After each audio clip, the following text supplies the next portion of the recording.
Hello, everyone. I am back again, Kevin Gallagher, Uncle Coach Kevin, doing another installment of the AC's Jiu Jitsu Club blog entries or interview series or whatever it is we're calling this thing, podcast, so on and so forth. And today I am super excited because I have a very intimately special friend of mine, someone that I have spent quite a bit of time with, and anyone that is familiar with me knows that this is my co-host from the Old Man Grappling Hour, someone that we've done hours and hours. I think we're on 220 or something like that episodes of the Old Man Grappling Hour. So today I have fellow black belt brother, Rob Kahn, black belt, Sonny Parlin. What's going on, Sonny? How's life, brother? Whew, life is hectic, man. Life is hectic. After reopening, getting the gym going, I just took over the lease. So for the first time, I've been in business for 5 years, but now it just got real because I've been subletting all that time.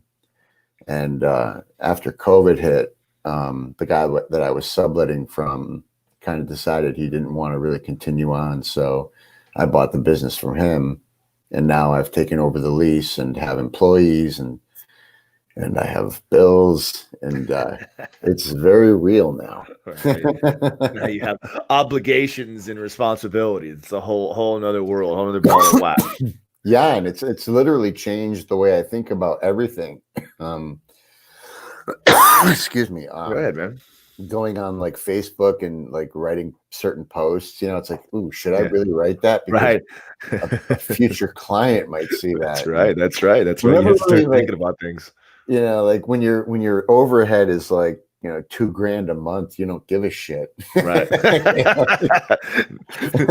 Now every dollar matters. You don't want to piss off some snowflake because you you decided now you don't have it. Now you're missing out on a gym membership. That extra $150 a month, $200 a month. I hear you, man. I hear you.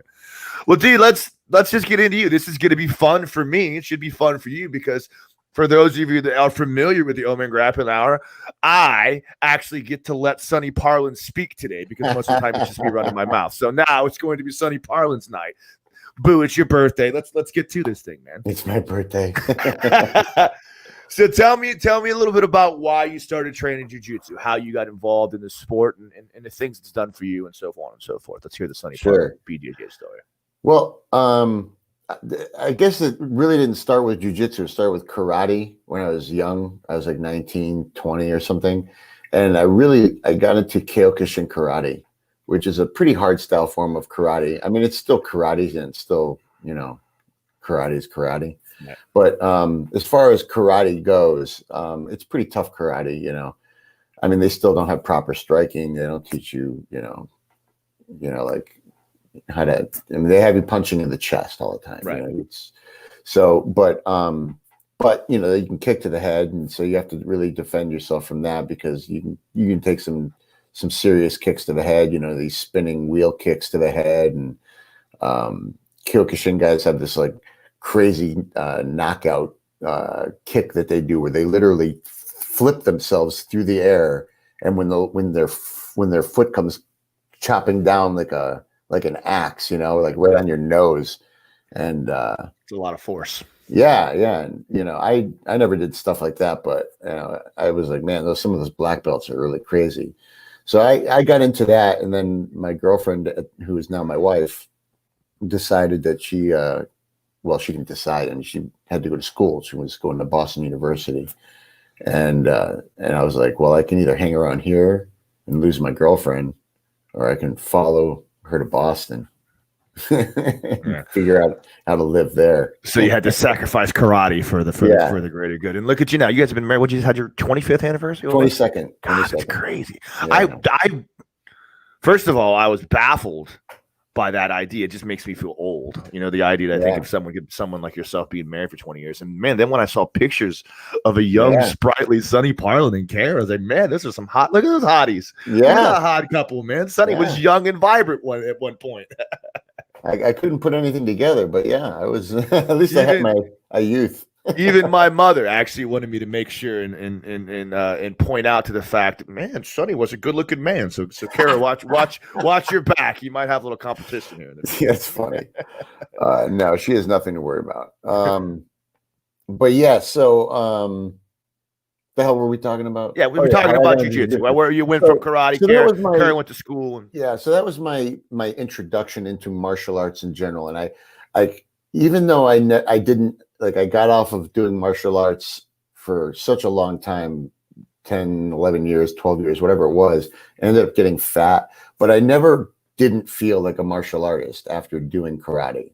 Like, I always still felt like, even though I'm a fat guy now with a job and computers, I feel still like I know some karate and I'll mess a dude up. Right? How long did you train karate for? I'm just curious. I was like 2 years. Right. So right, but you're good now. You got that thing in the back, right? Yeah, Exactly. Yeah, I mean, I'm a badass because I got my blue belt in karate, or whatever the hell I had. I had my yellow belt in karate, and I really did think that would save me.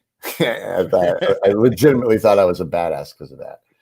And then I just, in my 30s, when I was fat, I wanted another hobby. I had enough time and I had some, extra cash, and I was like, what could I do that'd be fun? So I bought a drum set, and I started learning like AC/DC songs, which are really easy. And I was like, man, I hate the drums. So I sold the drum set, and I was like, I still need a hobby. And it's like, oh, I used to do karate, but I don't want to do that anymore because that shit hurt. I would come home bruised every night, my body bruised all up from getting kicked and punched. Yeah, because Kokushin is a pretty intense form of karate. If you're gonna take a karate, like, Kokushin's actually kind of the one to take. Part of what they do is like harden the body, like they kick you and then you have to take kicks and like get your body like 100%. Strong and all this shit like no that. Pads. It's all like all these knockdown tournaments. Right. Oh yeah, all the knockdown tournaments. These guys don't. The only thing they wear is a cup. Right. They don't wear anything else. So I mean, you're taking like hard shots. Like they do these leg kicks like in Muay Thai. Right. And so you're taking shots all the time. I remember I used to go home, my body all bruised up, and I was thinking, like, there's no way like I could do that now. Yeah, dude, fuck you. Like, I need something that it'd be a little bit more lower impact. And then I remembered, of course, Hoist Gracie winning the UFC. And I was like, oh yeah, there's jiu-jitsu. I should go check out a jiu-jitsu school. So I went to a jiu-jitsu school in West Hartford, Connecticut, run by a guy named Jim Hughes. And he was a Hoist Gracie affiliate. And I remember just watching the class. I didn't even take the class. You know how the guys go in and they take a free class or something? Right. I just went in and watched. And watching the guys roll around, I was hooked. Right. As soon as I saw this, I was like, I need to learn how to do that because those guys could kill me. Right. Those guys could tie me up in a pretzel and make it so that I can't breathe anymore, and they could kill me. And those guys exist in the world, and I didn't know, right? So I was like, I can't walk around in this world anymore knowing that guys like that exist and that I am vulnerable to that guy. So I have to now learn this art. So I got into the art, and like I said, I was a very big guy when I started, and I still remember this. I think these guys thought that I was coming in as one of these dudes that was coming in to try them, right? And that quickly got deflated when they set me up to roll with this guy named Bruno.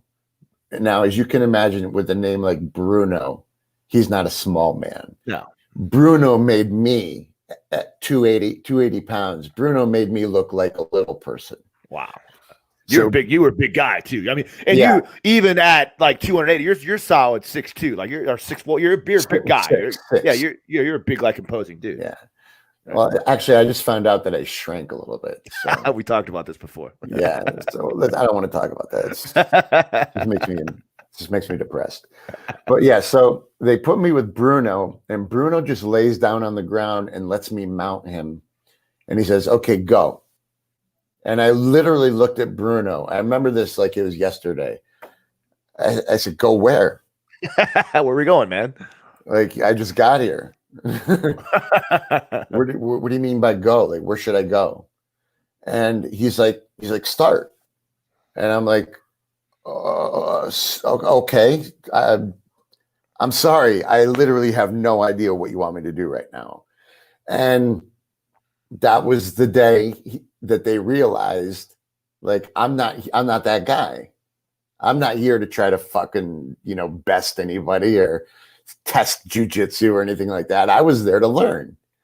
So he's like, okay, well, I'll tell you what. And he taught me the Americana. Right. So I learned the Americana as my first submission. And I was like, oh, that's so cool. And I was like hooked on it, And then I learned, I learned a bunch of stuff from all these guys, and they took me in because I had the right attitude. Like, I didn't go in there with this, like, let's see how jujitsu really works. If this stuff really works. I went in there with the attitude of, like, I know you guys could kill me. Right. Just please don't hurt me. Just teach me. Well, and you're one of them dudes too that you weren't going in with aspirations to be the next UFC champ. You weren't going in there to try to prove everybody what you had to offer and your salt. You literally wanted to just learn jiu-jitsu because you were infatuated with the art and you realized it was something you wanted in your life. Yeah, and I was like, man, it's always been like my dream to get a black belt in something, And I was like, maybe I could do it with this because it's like low. Like I said, it was low impact. So I felt like I could roll around with these guys. And, of course, 3 surgeries later, I know that there's a little bit more to it than low impact. But, How long into your training did you start to realize that jiu-jitsu was more than just learning how to be a badass? Like, how long before you kind of started training, but that you really drank the Kool-Aid and realized that this is a cerebral journey that's going to challenge you on levels that you'd never imagine, blah, blah, blah, blah, blah, the whole shtick. I feel like it's happened multiple times, but I would have to say that my first, I would have to say, like, the day you could say that jiu-jitsu became a part of me and never, like, went away, like, there was no chance ever that I would ever separate myself from jiu-jitsu was the day that I got a blue belt handed to me by Hoist Gracie. Yeah. When that happened, I was like, this is it. Like, this is my life. And my life literally became about jiu-jitsu. Yeah. I was a software engineer at the time, but I didn't give a fuck about that.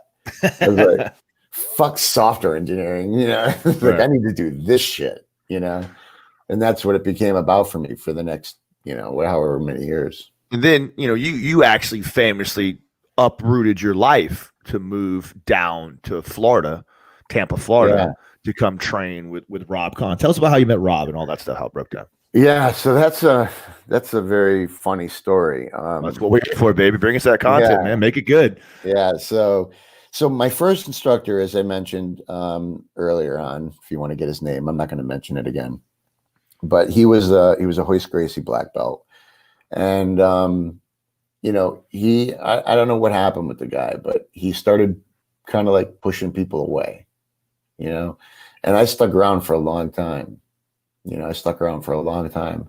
And, every time somebody would go, he would justify it as, oh, they weren't loyal and this and that and the other thing. And they did this or whatever. And you just kept seeing people leave and I just keep thinking, okay, well, maybe that person was just a screwed up person or whatever. And then finally, like, somebody that I was really close with, same thing happened to them where they got kind of like pushed out of the gym and, called a traitor and this and that and the other thing. And it just didn't sit well with me, and then the next thing I know, like, the guy starts turning on me, and I'd never been anything but loyal to the guy, and it just kind of popped off one night where, like, he sent me an email and I had to go teach class for him. And, because this is back in the day when blue belts could teach classes. Well, you didn't have to your credit, back in those days when you started training, like purple belts and brown belts were a commodity. Like people take that for granted now. Like we think like, oh man, we'll just go train without brown belt or purple belt. Back when we started training, like there wasn't a brown belt or purple belt. There wasn't any. Purple belts were fucking unicorns. Yeah, man. like gods sitting down from the heavens to come. Right. So if you were a blue belt, you knew enough. Right. So I was on my way to teach one night, and so I just didn't have time to get back to his email. And then as I'm teaching the class, he shows up to the class and he walks up to me and he says some crazy shit to me like, "You can't hide from me." And I said, "Hide from you?" I said, "How am I hiding from you by being at the place that I'm supposed to be at the time that I'm supposed to be there?" you got to schedule. I mean, it's not like, right. Like, I don't know what you're talking about, and he was really, I don't know, man, like something must have gone wrong in his life because he just got like really paranoid. And I just remember I felt really scared because I was just a blue belt. He was a black belt. And he's like getting in my face. And it was a really nerve-wracking thing. And I just remember I left the class, and I sent him an email, and I told him, I was like, "That's it for me, pal. I'm out. I'm done. Like, I'm not going to have my instructor like disrespecting me and treating me like this." And so I had a mutual friend in Jiu Jitsu with Rob Kahn. His name was Jeremy Lafreniere. Is Jeremy Lafreniere. He's like the Rob Kahn of like Virginia, he's got a bunch of gyms up in that area. And so word got to Jeremy that I had quit training with this guy, and Jeremy immediately messaged Rob because Rob hated this guy, had like a serious hatred. They were both Hoist Gracie black belts. They probably knew each other from the old days. Right. And so Jeremy sent Rob an email letting him know that, hey, another one of Hoist's coaches quit. Or no, not Hoist. I'm sorry, another one of Jim's coaches quit. Right. And he's like, "Give me his information or something." Because the next thing I know, I got a friend request on Facebook from Gracie Tampa. And I said, "Holy shit, that's Rob Kahn." Like, I was like half scared, because I didn't know, like what the, like, did Hoist sick the dogs on me? Like, what the fuck is going on? Coming after me now. Yeah, like, what's going on here? So I answered the friend request, and the next thing I know, I said, "Yeah, unfortunately, I had a falling out with my instructor." And Rob comes back immediately, and he's like, "Yeah, of course you did. The guy's a fucking douchebag." And the next thing I know, here I am up in Connecticut, Rob's in Florida, and we're talking on the phone like teenage girls, like 3 times a week for 2 hours a day. And we're literally just putting together, like, I'm telling him stuff that I know about the guy. He's telling me stuff that he knows about the guy. We're connecting dots. We're putting stories together, like we're filling in gaps. You've got like the little strings up on the wall. The walls with the pictures and the strings. Right. Exactly. Like we were figuring this shit out, right? and through that, Rob and I became very, very close friends. And Rob says, "Listen, I've got a great idea how to fuck with this guy." I said, let's bring it on. What is it?" He's like, "Bring me up to your new school and let's have me do a seminar up in Connecticut. It'll drive him crazy." And sure enough, as soon as we announced the seminar, it was like 5, 4, 3, 2, 1. Ring. It's Hoist calling Rob. He's like, "Man, why are you fucking with this guy Jim, man? He's calling me up. He's complaining, he's bitching at me because you coming up and doing a seminar, man." We're like, what's going on? Rob being Rob is like, "If that motherfucker doesn't want me to do a seminar, tell him to come fucking tell me not to do a seminar in my fucking face." Rob, Rob is, he gets all fired up. Right. And so we had him up for the seminar, and Rob and I just became really fast friends. And within a year or two, I just moved my whole family down to Florida. I was like, this is the guy I got to train with. This is the guy. So, because I remember I rolled with him for the first time, and I just remember I was a 280-pound purple belt, and he ran me over like I didn't know shit all, you know. And I was like, I said to him, I was like, dude, I knew you were going to be good. I didn't know you were going to be that fucking good. I didn't know that level of jujitsu. I didn't even know there was a level of jujitsu that was that high, that existed. Right. And so people forget about that, man. Rob was such a monster on the mat back when he used to train all the time, man. He was just a phenomenal phenom. Matt Arroyo always talks about him. Yeah. And so, I went down to Florida and brought my family, and that was it, man. 5 years later, I got my black belt from him, and it's been a journey. So I remember those days. I remember when you first moved down. That was a long time. You looked like Quay Guida. I know. The legendary days of Fat Sonny. Quay Guida. I did. I looked like a fat Quay Guida. I actually used to have kids. I had long hair and didn't have the beard at that point. And I had. But you and I got off right away too. Oh yeah, we were buds. We've been friends for for years. Since you moved out, it's been 6 years now, 7, 8 years now. Man. Yeah, we've been friends for a long time. There's pictures of us floating around on the interweb. Because I remember, because we met back when Matt, I think, had two locations before the one he's at now. I think. Yeah, he was at the Henderson Avenue location before he went to CrossFit Gym, and then now he's where he is now. That was the old days. Yeah, so that's cool, man. So like, tell me a little bit. First of all, let's talk for a second about that ethos, because this is something that I know you have particular opinions on. It's so you talked about how your first instructor kind of got this ridiculous ego, and it made him paranoid, and like you were in the beginning stages of your early jiu-jitsu career, kind of like put it off as like, oh, well, the other people must be bad. It must not be my instructor's fault. Like, tell me a little bit about how instructors sometimes become these godlike figures, and like students like yourself drink the Kool-Aid and forget about what a horrible piece of shit the person might have been. Yeah.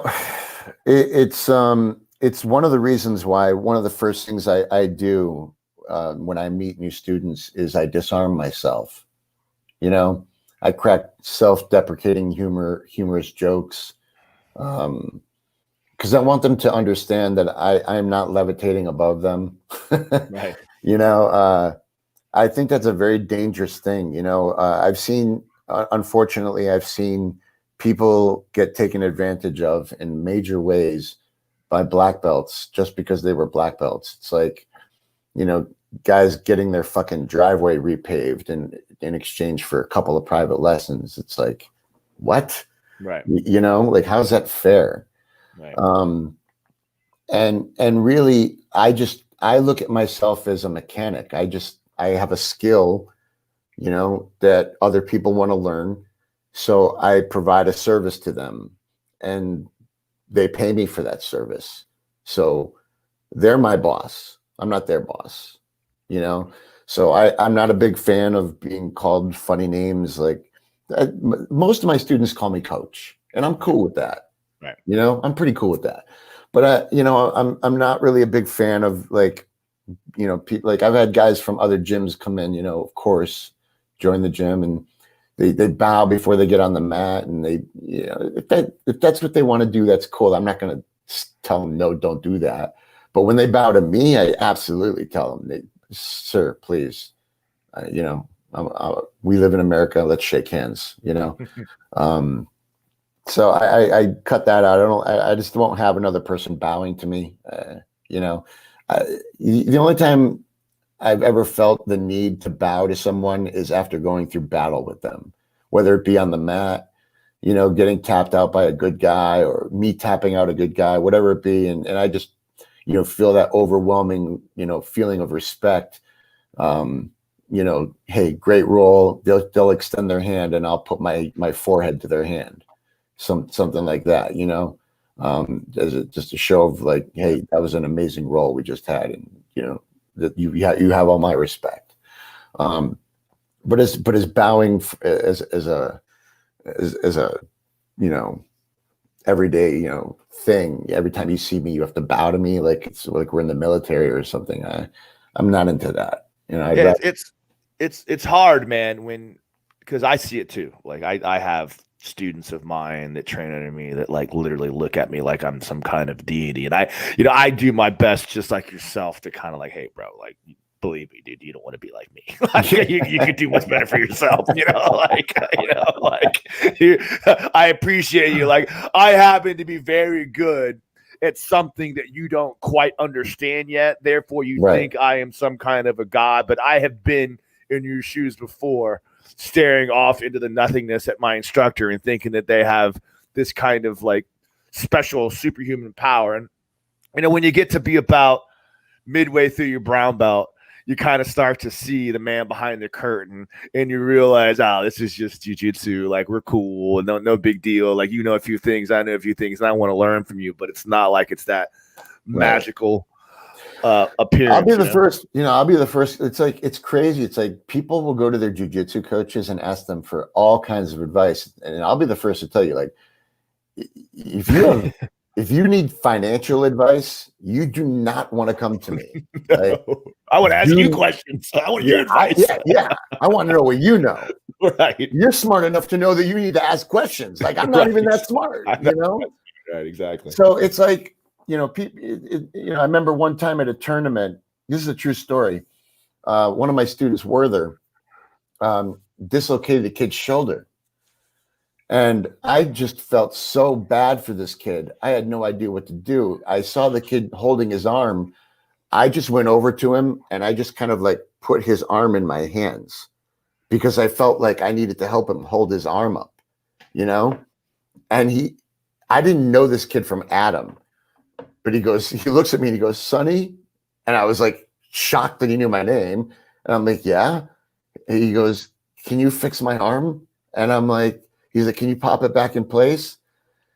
And dude, I don't know what it is, but something came over me where I just felt so bad for this kid that I just pretended like I knew what the fuck I was doing. Right. And I was like, I've seen Lethal Weapon. I think I can do this. So I grabbed it. So I agreed. I grabbed his wrist and I said, one, yank.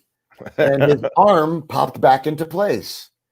And then I literally walked away like I've done it 100 times. Like Mr. Miyagi and shit. Right.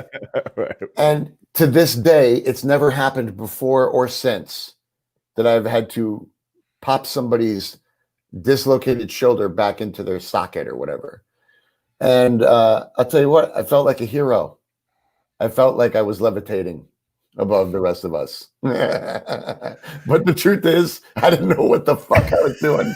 And if that kid had any fucking sense whatsoever, he would not have asked me for my help. But man, like sometimes, like, and there's ways that you can manipulate that for the greater good, and ways that you can manipulate that to be a sociopathic prick that takes advantage of things. Like, I think about things like that in like the dark side of the force, light side of the force type shit. Like in that particular circumstance and in other particular circumstances, you have someone that comes to you looking for advice because they respect your opinion based upon your ability to do jiu-jitsu and whatever camaraderie built upon that. And they ask you questions on things that you might not be an expert on. But you look at that person, you say, this person is a person in need, and they need my advice on something they feel like they could ask me a question about. Or so sometimes they just need an ear. Yeah, sometimes you just need an ear. And like giving them that time, like taking that kid's arm and yanking on it. Yeah, fuck, dude. What's the worst that's going to happen? You know what I mean? It's like you're going to rip his goddamn arm. I know, right? Horrible. It's a horrible way to point this, to paint this picture, but you get the general idea. Like being a coach and being a mentor figure to some people, sometimes just saying, hey, bro, fuck yeah, dude. Let me hear your bullshit. And like, I'll kind of don't really have the right answers for you, but I'll at least listen to you. And maybe between the two of us, we can guard our way to finding the right course of action. Like, I'm not going to lie to you, bro. Like, I've had a bunch of people get injured, over the years in the gym. And every time it happens, like, I panic because I don't know how serious it is. And thankfully, only one time we've had to call 911 because we had a guy just stepped the wrong way and rolled over his own ankle and literally always the worst, man. Ankle dislocated. He didn't break anything, but he severely dislocated his ankle. Yeah. and we had to call 911 for that. But every time I see somebody go, and then they're on the ground, and I'm just like, oh my God, please don't let it be something serious. And, the first thing I do is always check to see if they're at least breathing and they're conscious and all this. And, Right. and I can calm down a little bit. It's an exterior thing, and then I go get my fake ice pack, the dry thing, like break it open. Shake that bitch up. Yeah. And it's like, all right, I got you, bro. And you put some ice on it and you pretend like you know what you're doing, and fake it till you make it. Like being a parent. Being a parent. Nobody knows how to be a parent. You just do it. You just figure that shit out. Put some ice on it, some cayenne pepper, you'll be fine. You'll be fine. See it So talk a little bit more about this jiu-jitsu thing. I got a few little questions, like follow-ups on that little line of inquiry there. Like, so we talked about how you don't care much about having students bow to you and all the ceremonial formalities and things like that. Would you agree that in jiu-jitsu, the things that separate jiu-jitsu from maybe other martial arts is that lack of formality? And the reason why we don't necessarily need that ceremonial formality is because the proof is in the pudding. Like when you take jiu-jitsu and you strip it down to its bare minimums, the fact that jiu-jitsu is effective isn't because we bow, isn't because we have all these ceremonial purposes and all these like calling you master and all that freaking respect issues and shit like that. The respect comes from the idea that, wow, like this shit works. And there's a hierarchy and a pecking order of guys that are better than as the belt ranks go up and things like that. Yeah, I do. I think some of it comes from legitimacy. I mean, the fact that you can, like we have a solid lineage, you and me, and people respect the lineage. They know it leads back to Hoist Gracie, who of course is the godfather of MMA. And then of course they're exactly what you said. I mean, it's like I get on the mat and I roll. Now I know this is not going to last forever because I'm 47 years old. I'm not getting any younger, but I do at this point still get on the mat and roll with my students. And, I do believe that a tremendous amount of the respect that I get from my students comes from that. If I didn't roll with my students, I don't think I would have their respect. I don't think I would have their trust. But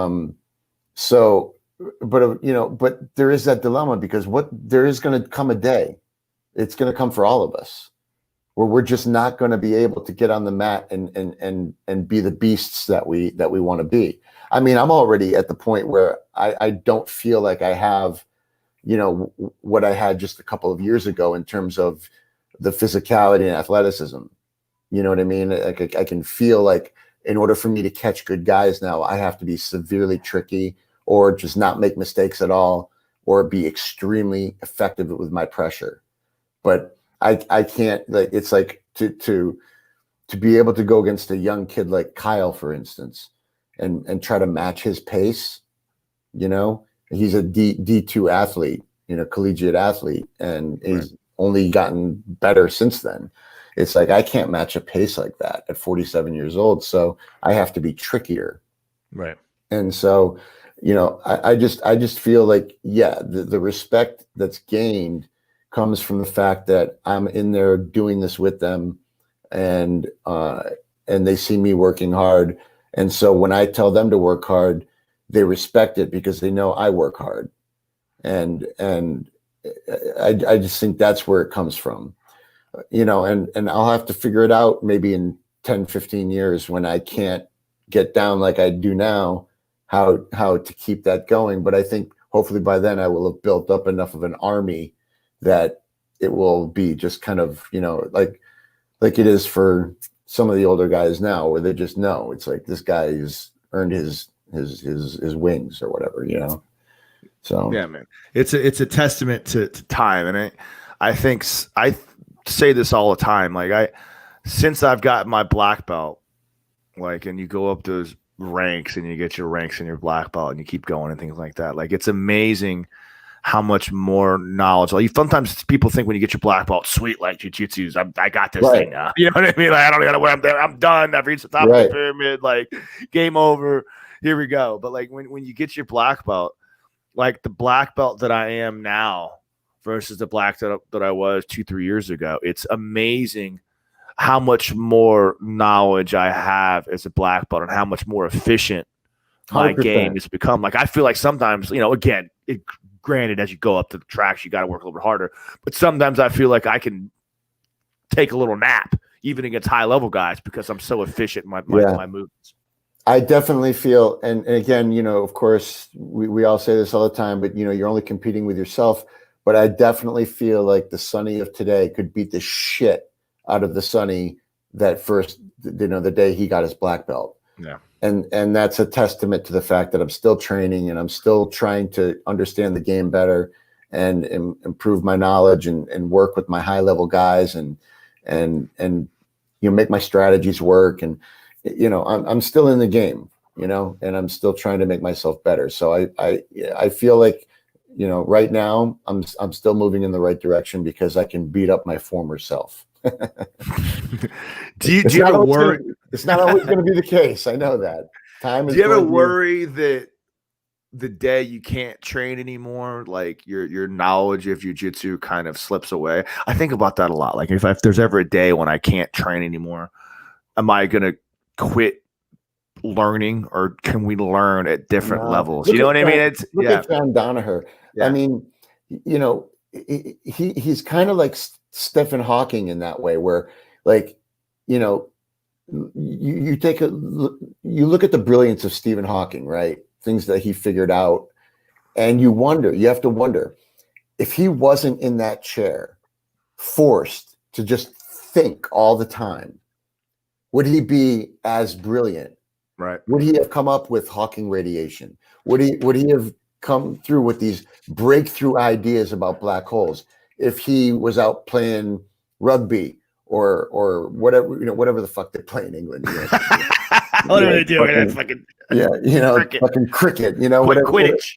whatever the fuck games they play. If if he was spending half of his time doing that, half of his time going to the movies and the theaters with his wife and pushing his kids on the swing, would he be thinking about black holes? Kind of like, no, I relate that back to Donner because, Donner can't train the way he wants to train, but he's a brilliant mind and a brilliant coach. And I don't think anybody disputes that. And so I don't worry. I really don't, because I think that the knowledge that I'm gaining now and of course the knowledge I'm gaining from others and it's aggregate and as long as you're on the mats and you're watching the game and you can, because when you're watching two other guys grapple, it's way easy to pick apart what they did wrong, what they did right. So I think it'll be easier in a sense because I'll be watching a lot more jiu-jitsu and I'll be studying a lot more jiu-jitsu rather than being in it. You know what I mean? So I'm not worried. I'm not too worried about that. But yeah, just in terms of being mortal, it does bother me that I'm getting old. Right. Yeah. I think about that a lot. And I tend to agree with you because you see all these old red belts and quarter belts, these old black belts, they're not rolling anywhere near the level they rolled once before, but they still have such an understanding of the game, like Machado or something like that. Like his understanding of jiu-jitsu is at such a level that like I dream of getting there one day to be able to think about things in those terms and dissect things, even though you're not readily involved in the actual training process, And it really is work too. I mean, it's easy to go to jiu-jitsu class and go through the moves, rep them, and not really think about what you're doing. Right. You're not thinking about how it all relates to each other. Like it's easy to have lazy mental days like that and still go to class and be a beast. But, I think if you look at who some of the best guys in the world are, these guys are not just going to open mat and rolling. I mean, I think they're going to open mat and really, putting ideas together and like they're using it as a laboratory, and they're coming up with things and they're figuring out things and, and they're really dissecting the art and not just, going to open mat, having a few rolls and then going home, Why do you think that jiu-jitsu takes so long to get a mastery of? What are some of the things you think? I mean, because you look at guys that, they get a black belt in karate in a couple of years. You do 3-4 years, you get your black belt, 2 years, you get your black belt in karate, judo, 4 or 5 years, you get your black belt in judo. But like in jiu-jitsu, you're looking 10, 12 years sometimes to get a black belt. Yeah. What do you think are some of the reasons that make that happen that way? Well, I think there's probably the number one reason is that most people who do jiu-jitsu are not full-time jiu-jitsu athletes. They are just, guys that work in a law firm or just have a regular blue collar or white collar job, and they come and do jiu-jitsu maybe two, 3 times a week tops, and most schools are putting together programs that have gi and no gi, and you're having to learn all of this, and you're only putting in maybe 3-4 hours a week. It's just so much information to take in such a short, when you're putting that little time into it, it just takes that long, to take in all that information, to get an understanding of it on that black belt level. That's what I think personally. I think it's those people that take the longest, the regular people who have jobs, the doctors, the lawyers, the cops, it just takes them longer because, they have lives outside of what they're doing, and they can only dedicate so much time to it. However, you have some guys, I have a couple students that like own their own businesses, and they can come twice a day, and or there's students who go to college remotely, and they can come twice a day, and these guys rise up very, very quickly. And I don't think it takes 10 years for them to get a black belt. I really don't, because they're putting in the mat time.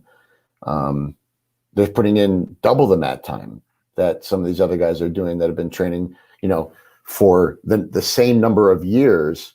But, some of these guys are putting in hundreds of more hours of mat time than the other guy. So, it's really, it shouldn't be about how many years have you been training. It should be about how many hours are you putting in every week, so for most people, I think the reason why it takes 10 years or 12 years is because they have lives, and and life gets in the way. You have kids, you get married, you buy houses, you get divorces, it's like things happen to people, and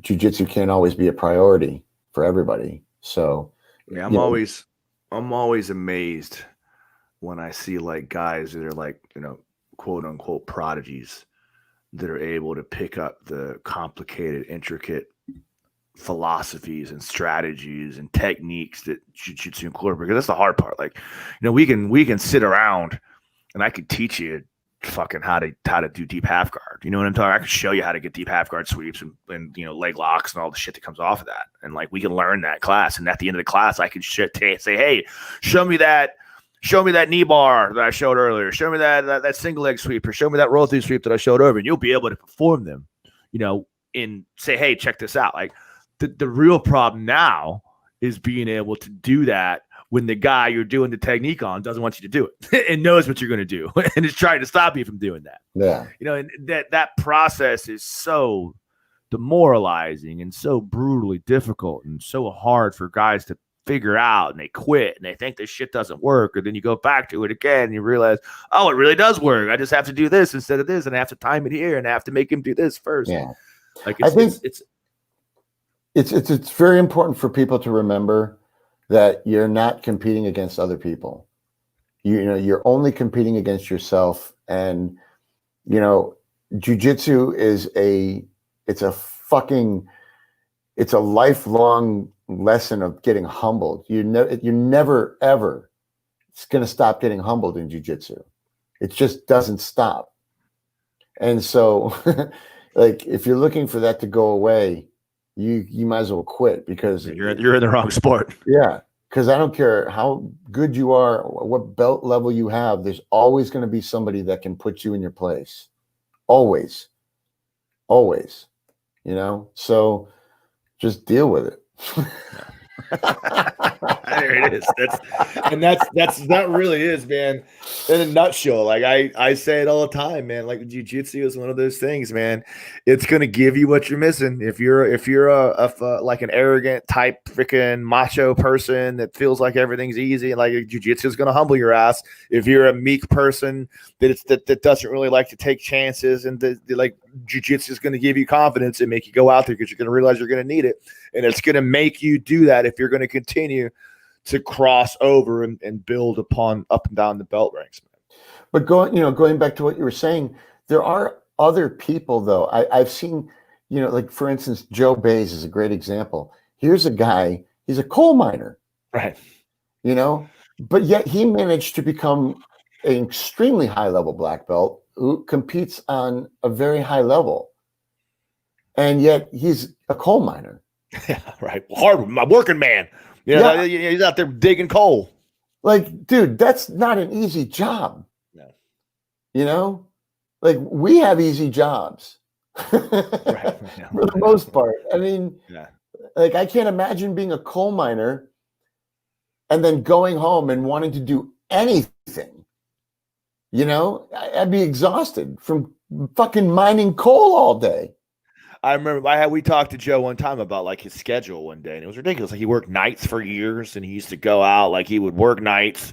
He'd get out of the coal mine, he'd go for a run, then he'd go catch a morning jiu-jitsu class, then go home and sleep for a couple hours, and he'd get up and go right back to the coal mine. And like it was just like he was doing it for years and years and years, man. It's crazy. God bless him. God bless freaking Joe Bays. Yeah, I couldn't do that, man. That's a special human being right there. Right. Like that's a dedicated human being. And I'll be honest with you, like a big part of the reason why I feel like I made a big jump in my jiu-jitsu after I moved down to Florida was because I was working remotely. And I was able to take, morning class and night class and train a whole bunch. I didn't have to report to anybody. I didn't have to go to a job. I just brought my computer with me. If there was a problem, I'll solve it.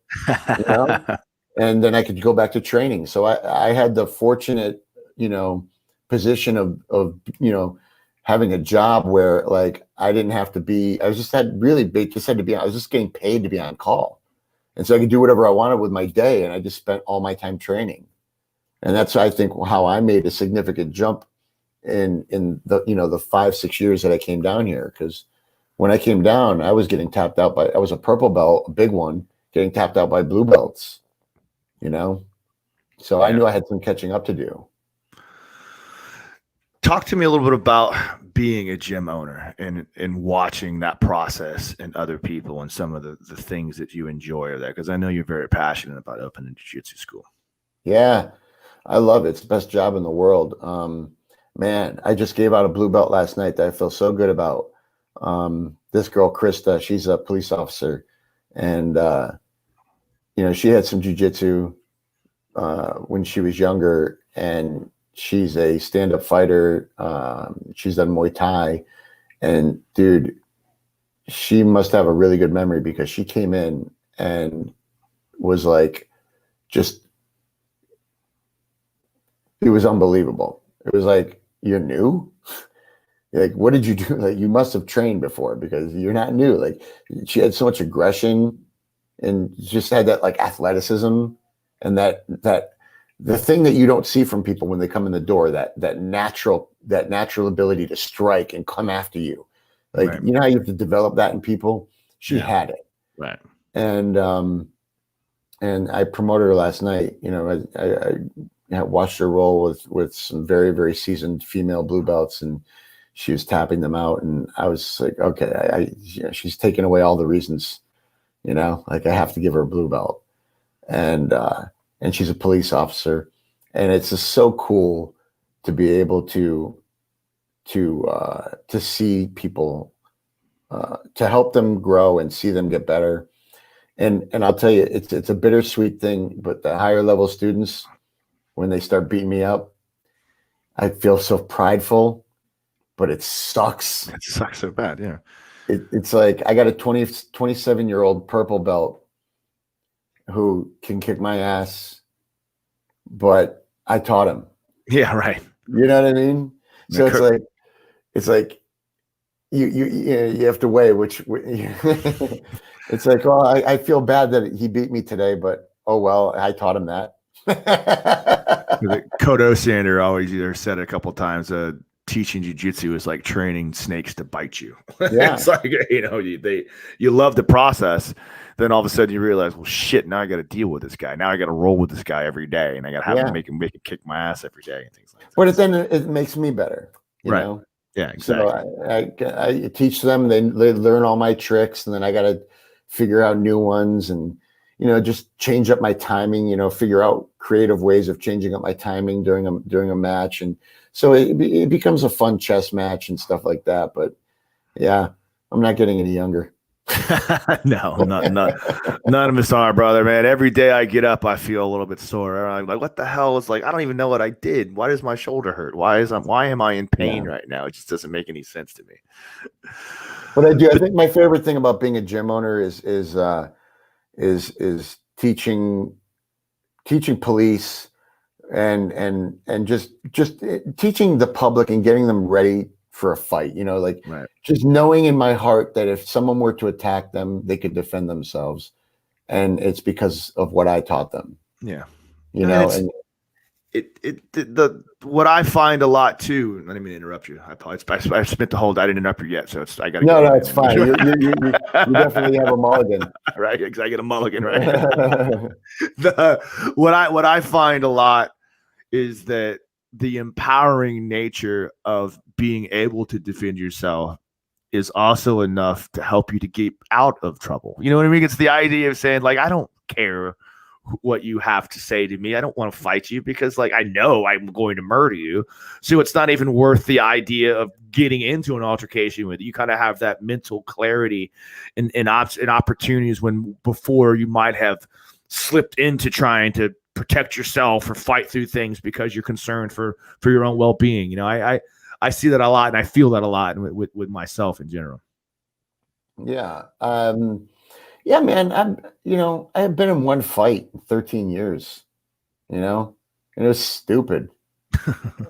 I beat the guy. I didn't even hurt him though. Yeah. I put him in a guillotine. I didn't even put any pressure on the guillotine. He just started yelling and screaming. And I give up. I give up. I give up. So I just pushed him away from me, and that was the end of it. Yeah.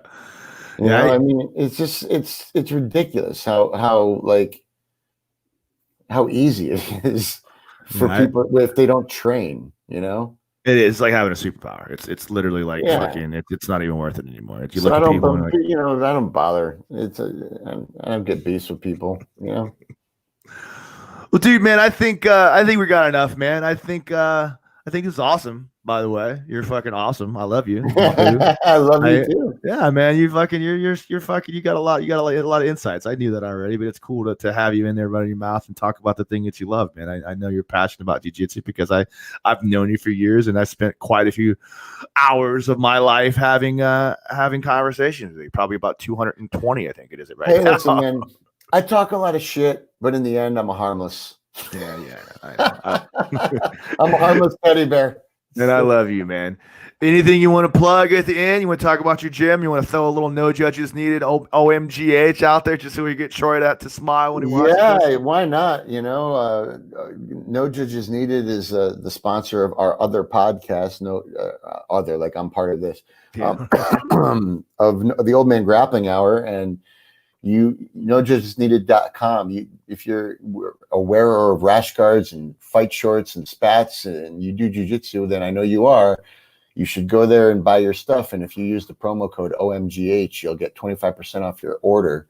And if you've already used that promo code and you want to still use our promo code, use OMGH10 and you'll get $10 off of spats, rash guards, and shorts. Boom. We have this down so well. That's impressive. Yeah. We've said that so many goddamn times. It's a lot of savings. Like if you buy 5 rash guards, like you're going to save $50 off the total order. So yes, it is. It's dope. You're a bald, beautiful person. You want to talk about your gym? Anything about Gracie Bradenton? Yes, if you live in the Bradenton area and you want your kid or yourself to learn some self-defense skills and come on into the gym. And if you're a police officer, we've got great discounts. And if you're a military veteran, we've got great discounts. And I don't know, man, just if you guess the number between 1 and 10, and we got great discounts. So my dog, my dog. Bring your ass to the gym. Sonny's got a big nut to cover, man. Exactly. 5, well, dude, close enough. Well, dude, man, I know you're super busy, man. Thank you so much for your time. This has actually been a really good interview, man. I'm glad we're going to talk, man. Yeah, no doubt, brother. I'll hit you up, man. We'll get a show in one day this weekend, maybe. We'll get this thing back on track. But for everyone watching, I want to take a second here and thank you for tuning in. This has been another episode of the Aces Jiu-Jitsu Club podcast, blog, entries, interview series, whatever we're calling it. My guest today was Sonny Parlin, fellow BJJ black belt, Robcon black belt, and also my co-host on the Old Man Grappling Hour. So if you haven't seen that one, tune in and check that shit out too. It's pretty goddamn dope. So anyway, we love you guys. Take it easy. Have a good day, man. Thanks, Sonny. Be good, brother. Peace out.